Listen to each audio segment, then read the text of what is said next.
Assalamualaikum warahmatullahi wabarakatuh. Perkenalkan kami dari kelompok 1 dalam tugas manajemen proyek. Perkenalkan saya Dedi Saputra Valentino, NIM 19090360006. Selanjutnya teman saya, Saudara Muhammad Harsawardana dengan NIM 19090360031. Saudara Andina Zagitariadi 19090360008. Saudara Arya Septian Nugraha 19090360019. Saudari Vena Martina Simanjuntak dengan NIM 19090360023, Saudara Muhammad Ilham Akbar dengan NIM 19090360051, Saudara Reski Mubarok 19090360010, dan Saudara Sarwani Abdan Nurdiansyah dengan NIM 19090360043. Kami ingin mempresentasikan terkait manajemen proyek yang telah kami buat. Proyek yang kami buat ialah website bank kasus. Permasalahan dari bank kasus ialah, pertama, hukum adalah peraturan yang berupa norma dan sanksi yang dibuat dengan tujuan untuk mengatur tingkah laku manusia, menjaga ketertiban, keadilan, mencegah terjadinya kekacauan. Kemudian peristiwa hukum adalah sesuatu yang bisa menggerakkan peraturan hukum sehingga ia secara efektif menunjukkan potensi untuk mengatur. Peristiwa hukum juga merupakan suatu kejadian dalam masyarakat yang menggerakkan suatu peraturan hukum tertentu, sehingga ketentuan-ketentuan yang tercantum di dalamnya lalu diwujudkan. Oleh karena itu, diperlukan website terkait status kasus hukum yang telah dan sedang terjadi. Deskripsi Oke, produk atau service. Website bank kasus merupakan website yang memiliki data terkait kasus-kasus atau peristiwa hukum yang telah dan sedang terjadi. Website bank kasus memiliki data terkait kasus dan status dari kasus tersebut. Website bank kasus ditujukan bagi orang-orang yang memerlukan data terkait kasus-kasus yang telah terjadi. Contohnya pengacara dan hakim. Website bank kasus diharapkan dapat membantu meningkatkan kualitas dari pengadilan dan kemudahan dalam mencari data terkait. Kemudian akan dilanjutkan oleh teman saya. selanjutnya faktor penentu keberhasilan. Yang pertama itu adalah tenaga kerja profesional yang cukup. Dari sini kita ketahui dalam membuat website kita perlu tenaga kerja yang profesional baik di bidang IT maupun di bidang administrasinya. Kemudian komitmen dan dukungan tim proyek. Nah, komitmen yang mendalam diperlukan dalam membuat website ini. Kemudian yang ketiga, kemampuan dalam mendesain web yang menarik. Nah, dari sini kita memerlukan orang IT yang mampu mendesain web yang menarik sehingga pembaca atau orang-orang yang menggunakan web ini akan tertarik pada web studi bank kasus. Kemudian kemampuan dalam mendesain web yang menarik. Kemudian kerjasama yang baik antar semua pihak yang terlibat dalam proyek. Kemudian keuntungan yang diharapkan dari proyek bank kasus ini diharapkan kita dapat melihat kasus yang sedang berjalan, dapat mengetahui jadwal sidang yang sedang berlangsung, dan dapat mengetahui hasil tetapan jaksa setelah persidangan.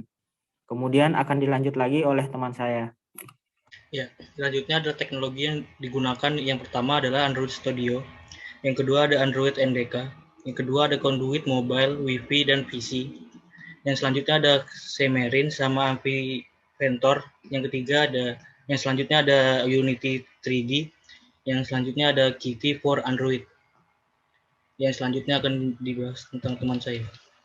Nah, selanjutnya yaitu deskripsi proyek. Yang pertama, maksud dan tujuan dari proyek ini, yaitu proyek website bank kasus ini merupakan proyek di bidang hukum dan yang lebih spesifik merupakan proyek dari kejaksaan. Proyek ini membuat website yang berisikan daftar kasus dan sidang dari kejaksaan. Maksud dan tujuan dari proyek ini yaitu untuk memfasilitasi dan untuk memudahkan masyarakat seperti kerabat atau teman untuk mengetahui perkembangan kasus seseorang.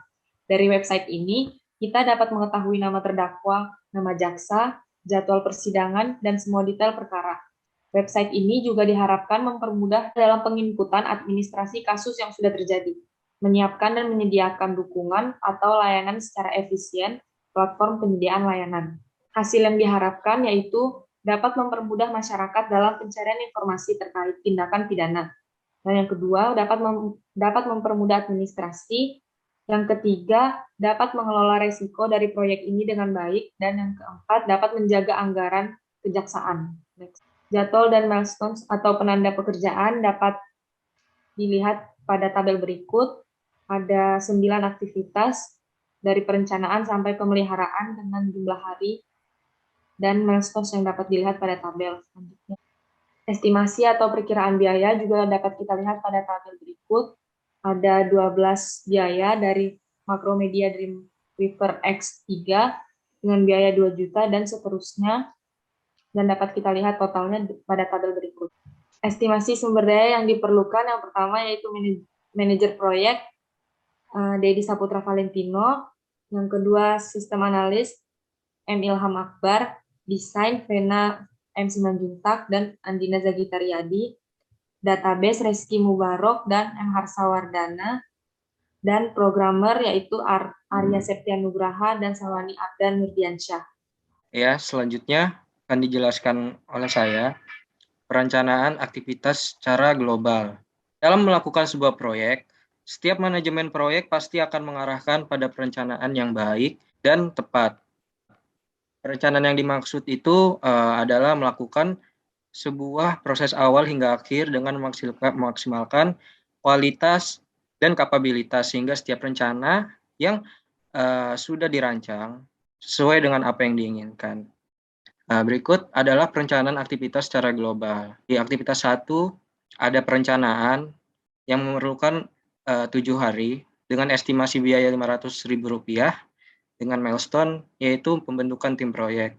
Lalu yang kedua ada perancangan web dengan estimasi 7 hari dengan biaya Rp700.000 dengan milestone pembagian job desk dan menentukan desain web.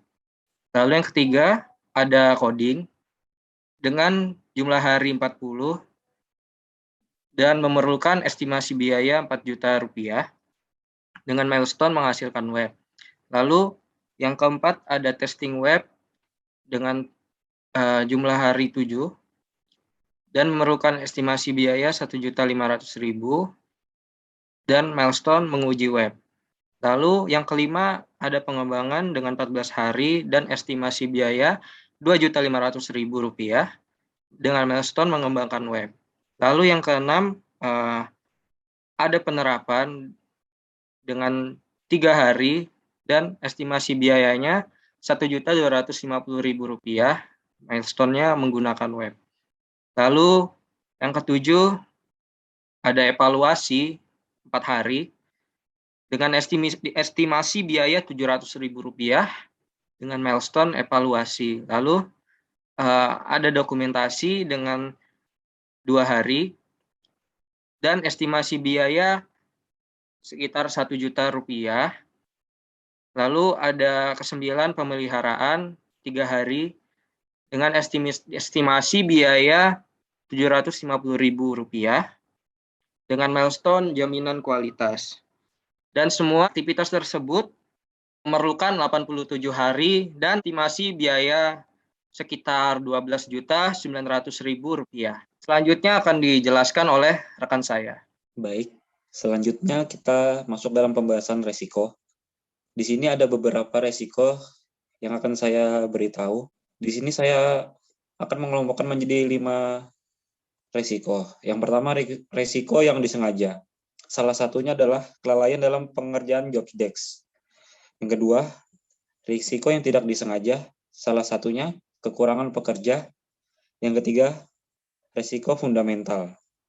Di sini risikonya adalah kerusakan hard disk yang menyebabkan datanya hilang, jadi tidak bisa digunakan lagi. Yang keempat, ada dari internal, yaitu kurangnya kekompakan tim. Dan yang terakhir adalah dari eksternal atau dari luar, yang mana itu adalah putus kontrak di tengah pengerjaan atau perjanjian. Selanjutnya akan dijelaskan oleh teman saya. Ya, di sini saya akan menjelaskan tentang asumsi pada proyek kami. Yang pertama itu kami berasumsi mampu membantu pemantauan proses hukum yang sedang berlangsung. Kemudian yang kedua, anggota tim adalah sumber daya manusia yang profesional yang disewa untuk keperluan dalam proyek ini. Yang ketiga, struktur organisasi sudah jelas dan sudah ditetapkan. Dan yang terakhir, server yang stabil menghindari permasalahan pada sistem nantinya. Jadi saya akan menjelaskan bagian work breakdown struktur atau yang biasa disebut dengan WBS pada proyek website bank kasus. Jadi di WBS yang saya gambarkan terdapat 3 level. Pada level 1 menjelaskan proyek yang dibuat yaitu website bank kasus. Kemudian pada level 2 menjelaskan tentang aktivitas yang dilakukan dalam pembuatan proyek dengan masing-masing durasi yang telah ditentukan. Lalu pada level 3 menjelaskan tentang aktivitas yang lebih terperinci dari tiap aktivitas di level 2.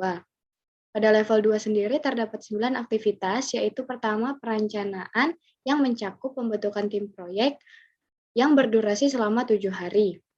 Kemudian aktivitas yang kedua adalah perancangan web yang terbagi menjadi pembagian job desk dan menentukan desain web yang berdurasi selama 7 hari. Untuk yang aktivitas ketiga terdapat coding yang mencakup menghasilkan web yang berdurasi selama 40 hari. Untuk aktivitas keempat, terdapat testing web yang mencakup menguji web yang berdurasi selama 7 hari. Kemudian aktivitas kelima ada pengembangan yang mencakup mengembangkan web yang berdurasi selama 14 hari. Kemudian pada aktivitas keenam ada penerapan yang mencakup menggunakan web yang berdurasi selama 3 hari. Yang ketujuh adalah evaluasi yang berdurasi selama 4 hari. Untuk aktivitas ke-8 terdapat dokumentasi yang berdurasi selama 2 hari. Kemudian untuk aktivitas ke-9 adalah pemeliharaan yang mencakup jaminan kualitas website yang berdurasi selama 3 hari. Untuk selanjutnya akan dilanjutkan oleh teman saya. Selanjutnya saya akan menjelaskan cara menghitung waktu kerja menggunakan metode CPM. Jadi di tabel ini dapat kita lihat ada kode, deskripsi aktivitas, waktu dalam hari, dan aktivitas pendahulu. Kode ini terdiri dari huruf A, B, C, sampai dengan I. Kemudian deskripsi aktivitasnya yaitu perencanaan, perancangan web, coding, testing web, pengembangan, penerapan, evaluasi, dokumentasi, dan pemeliharaan. Kemudian ini ada waktu atau harinya, jumlah pengerjaan harinya. Dan yang terakhir yaitu aktivitas pendahulu. Contohnya itu perencanaan, aktivitas pendahuluannya tidak ada.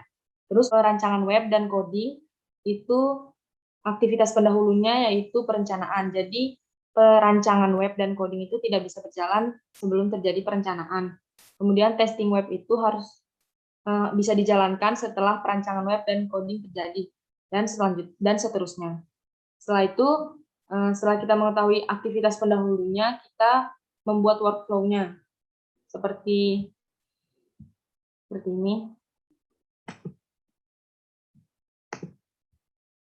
Ini yang A,